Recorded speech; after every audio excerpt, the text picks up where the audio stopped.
यूं तो भारतीय संगीत आज जिस मुकाम पे पहुंचा हुआ है, विश्व भर में भारतीय संगीत की अपनी एक अलग पहचान है। मगर भारतीय संगीत को इस मुकाम तक लाने में जिन विभूतियों का, जिन हस्तियों का नाम रहा, उसमें से एक नाम मोहम्मद रफ़ी साहब।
वही हिंदी के अलावे अगर बात की जाए तो गजल, कव्वाली, भोजपुरी और अनेक भाषाओं में उन्होंने भारतीय संगीत प्रेमियों को संगीत दिया। और दूसरे लफ्ज में यह कहा जाए तो आधुनिक संगीत के निर्माताओं में से, जन्मदाताओं में से इन कलाकारों का नाम है। आज के तारीख में इनके गाए गीतों के पदचिन्हों पे चलने वाला कलाकार जैसे मुन्ना अजीज साहब, उदित नारायण साहब, सोनू निगम साहब, बहुत सारे ऐसे कलाकार हैं जो रफ़ी साहब के गाए गीतों के पदचिन्हों पे चल के खुद को समाज में, खुद को संगीत जगत में स्थापित कर रहे हैं।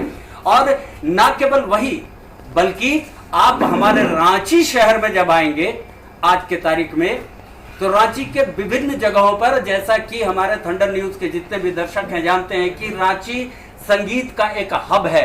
अनेक ग्रुप हैं, अनेक शौकीन हैं, और उन शौकीनों में एक, जैसा कि यहाँ पे देख रहे होंगे आप हमारे साथ, ये रिया म्यूजिकल ग्रुप है। जैसा कि पता चला ये क्रोके म्यूजिकल ग्रुप है और शहर में इन सबों का अक्सरहा परफॉर्मेंस हुआ करता है। उस ग्रुप के तमाम सदस्य आज संगीत के देवता स्वर्गीय मोहम्मद रफ़ी साहब को अपने संगीत के जरिए श्रद्धांजलि दे रहे हैं।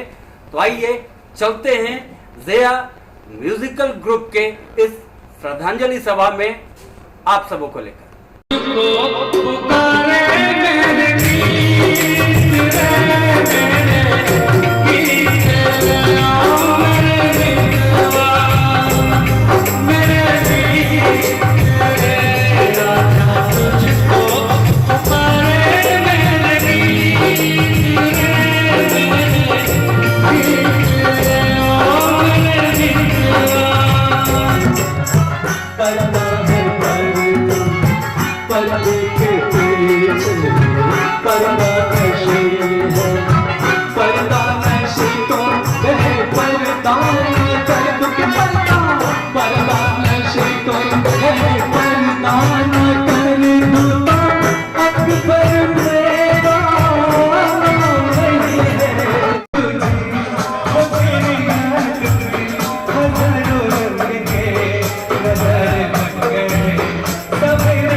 सरकार को अपनी सेवा देते हैं, मगर रफ़ी साहब को अपने दिल में रखते हैं, रफ़ी साहब को पूजते हैं।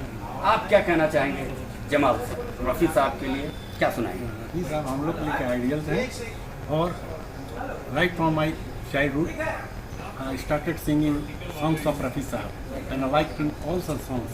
आज क्या रफ़ी साहब को गाकर श्रद्धांजलि देना चाहेंगे? याद न जाए बीते दिन, तो बस हो जाए ना। याद न जाए बीते दिनों की, जाके न आए जो दिन, दिल क्यों बुलाए उन्हें दिल क्यों बुलाए। बस यहाँ रोकना चाहूँगा। हमारे दर्शक जितने भी थंडर न्यूज़ के दर्शक इस कार्यक्रम को देख रहे हैं, मैं जिनके साथ खड़ा हूँ, गायकी तो है इनके अंदर, बहुत ही खूबसूरत ऑर्गन भी बजाते हैं, माउथ ऑर्गन। इनकी एक और ख़ासियत है कि विस्लिंग बड़ा खूबसूरत किया कर सकते हैं। विस्लिंग पे 2 लाइन रफ़ी साहब को आप कैसे सुनाएंगे?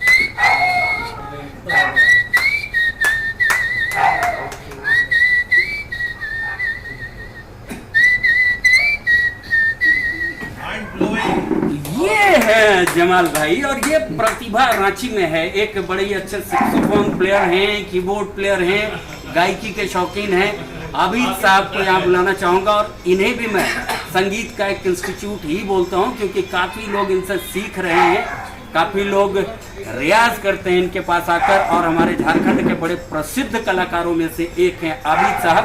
आज के तारीख में बहुत सारे लड़के ये सेलिब्रिटी शो में और रील बना के अनेक माध्यम से, डिजिटल माध्यम से संगीत कर रहे हैं। आज श्रद्धांजलि के दिन उन कलाकारों को आप जैसे कलाकार क्या संदेश देना चाहेंगे? देखिए, रफ़ी साहब तो अपने आप में आप उनको सुनना जितना मुश्किल है, गाना भी उससे ज़्यादा मुश्किल है। रफ़ी साहब के पुण्यतिथि पर श्रद्धांजलि देने हालांकि अनेक कलाकार आए हुए हैं, मगर कलाकारों के कलाकार इन्हें अपने अभिभावक वर्ग में रखते हैं। फादर के नाम से म्यूजिशियन के बीच ये मशहूर हैं और अभिभावक के तौर पे जाने जाते हैं। रफ़ी साहब के लिए श्री जसवंत बारला जी से हम चाहेंगे कि 2 शब्द कहें। साहब के बारे में रफ़ी साहब के बारे में शब्द नहीं मिलते हैं मेरी डिक्शनरी में।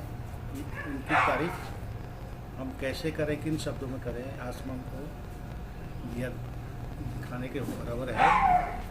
और इसे वो गिफ्टेड और नैसर्गिक कलाकार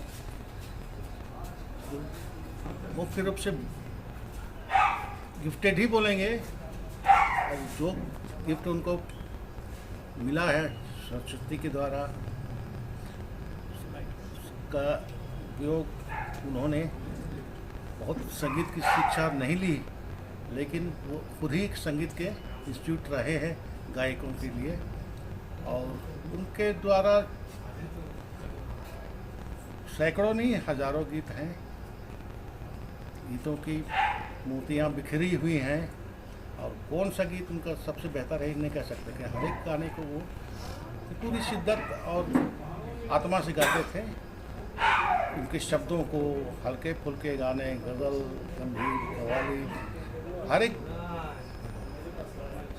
क्वालिटी के गाने को उनका निभाने का जो गुण था, उसके कायल तो पूरा ज़माना है। और इसके द्वारा हम उससे ज़्यादा हम कुछ नहीं बोल सकते हैं। और उसके अनमोल खजाने का जो धरोहर हम लोग को दे दी है, उसी के द्वारा हम लोग संगीत सीखते हैं उनकी कला से। क्या बात है!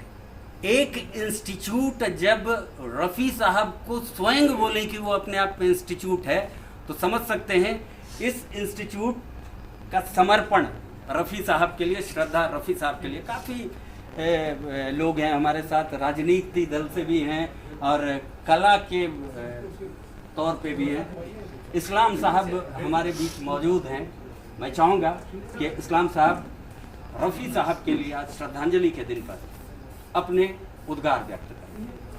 जिया म्यूजिकल ग्रुप के तमाम हमारे साथियों को हम आज रफ़ी साहब के इस शोक सभा और पुण्यतिथि में श्रद्धांजलि देने आए लोगों का हम आभार प्रकट करते हैं। मोहम्मद रफ़ी साहब जिनका जन्म 4 दिसंबर 1924 को हुआ था और पुण्यतिथि उसकी आज है 31 दिसंबर 1980। रफ़ी साहब किसी तारुफ के मोहताज नहीं, आप अपनी तारुफ थे। मोहम्मद रफ़ी साहब जिनकी आवाज़ में मौसीकी का सुरूर और हिंदुस्तानी मौसमों का रचाव भी शामिल है, जिसे मैं किसी डेफिनेशन से महदूद करने का कायल नहीं। मैंने उन्हें जब भी देखा या सुना, उनके संगीत को सुना, मुझे एक बात याद आती है, खामोशी आईना बन जाती है और उनकी आवाज़ नज़र आती है। जिस तरह एक मासूम बच्चे की मुस्कुराहट का कोई ज़ात, कोई धर्म, कोई मज़हब, कोई भेदभाव नहीं होता, जिस तरह बहती हुई हवाओं का कोई मध्यम, कोई सीमा या कोई रफ्तार नहीं होता, उसी तरह मोहम्मद रफ़ी साहब कुदरत की तख्लीक का एक करिश्मा है जिसे किस परिभाषित नहीं किया जा सकता है और किसी डेफिनेशन में महदूद नहीं किया जा सकता है। उन्होंने हिंदुस्तानी मौसमों को एक ऐसा आयाम दिया है, उनका जीवन जो समर्पित रहा है, संगीत के दायरे में समर्पित रहा है और संगीत से हटकर भी उन्होंने अनगिनत समाज सेवाएं की हैं, जो इतिहास के सुनहरे अल्फाज में आज हम लोग जिनको याद करते हैं। आज उनकी पुण्यतिथि है और मैं जिया म्यूजिकल ग्रुप के तमाम लोगों को, खास करके हमारे जो जसवंत बारला जी हैं, हमारे सुनहरे पल के अध्यक्ष भी हैं, और गौतम जी हैं, यहाँ आबिद जी हैं, हमारे परवेज साहब हैं और मुख्तलिफ असलम साहब हैं, हमारे महबूब साहब हैं, इन तमाम साथियों को हम बधाई देते हैं कि उनकी पुण्यतिथि को आज एक संगीत डे के रूप में मनाया जा रहा है। ये बहुत ही सराहनीय कदम है साथियों, और मैं बस इन्हीं बात के साथ अपनी बात को ख़त्म करना चाहता हूँ कि रफ़ी साहब की ये जिद थी कि फलक को जिद है जहाँ बिजलियाँ गिराने की, और उन्हें भी जिद थी वहीं आशियाँ बनाने की। की आवाज़ भी सुन मेरे फसाने पे न जा, मेरी नजरों की तरफ देख ज़माने पे न जा, दिल की आवाज़ भी सुन। थैंक यू, बहुत बहुत धन्यवाद तनवीर। युवा में रफ़ी साहब आज भी वही बचपना लिए धरे हैं, बैठे हैं। इस नर्सिंग होम में एक बहुत सस्ते दर पे लोगों का इलाज किया जाता है और ये ग्रामीण क्षेत्र में एक नर्सिंग होम खुलने का एक मकसद के साथ शुरू किया गया और इस मकसद को पूरा किया जा रहा है। यहाँ पे दूर दराज से लोग यहाँ पे आते हैं और अपना इलाज करवाते हैं और यहाँ से वो इलाज पाकर काफ़ी खुश होकर जाते भी हैं। साथ ही साथ बात करें तो यहाँ के डॉक्टर्स दूर दूर से आते हैं, रांची से कई डॉक्टर्स आते हैं, ऑर्थो के हों, न्यूरो के हों, और कई तरह के इलाज किए जाते हैं। और साथ साथ में प्रसूति की बात करें तो प्रसूति की भी यहाँ पूरी व्यवस्था है और आधुनिक तकनीक से के साथ यहाँ पर ये सारी सुविधाएं मिल रही हैं।